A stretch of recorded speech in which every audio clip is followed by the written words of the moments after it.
Alright, so in this video we're going to continue the idea of accumulation here with an application or somewhat of an application problem.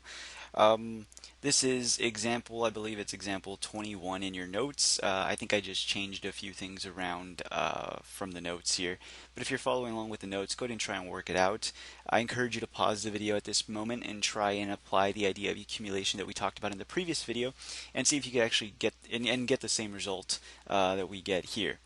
So assuming you've paused the video and worked on this problem a bit, or at least thought about it here, I want to write down what we had in the previous video. And in the previous video, I said, look, what you have now is a function of what you started with, so it's equal to what you started with, what you started with, plus what you've accumulated since then. So what you've accumulated, I always have a hard time spelling this word, accumulated since then.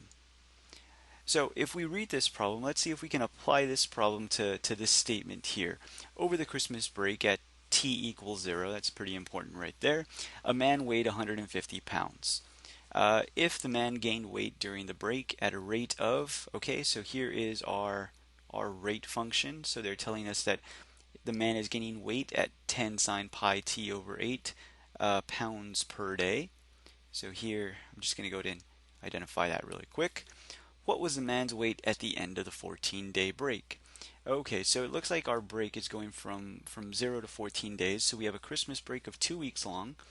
And it looks like at the start of this break, the man weighed 150 pounds, but he gained weight throughout the break, and that makes sense, right? I mean, we tend to eat a lot of food over this holiday here, and so we gained certain pounds, right? We at the end of the 14 days, we no longer weigh 150. We weigh maybe a little bit more than that, and so I want to apply this statement here to this problem here. So what you have now, so what do we have at the end of the 14-day break? Well, we weigh something at 14 days. So I'm going to say W of 14 is equal to what we started with. What did we weigh at the beginning of the break? Well, we weighed 150 pounds at the beginning of the break. So that's simply saying that W of 0 is equal to 150. So here we're going to have what we started with, W of 0.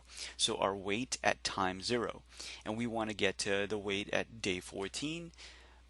Plus, what did we accumulate? Well, what weight did we accumulate over the break? Well, it looks like we were gaining weight at this rate right here. So again, we've accumulated weight from 0 to 14 days of our function here, 10 sine of pi t over 8, and this is dt there since it is a function of time.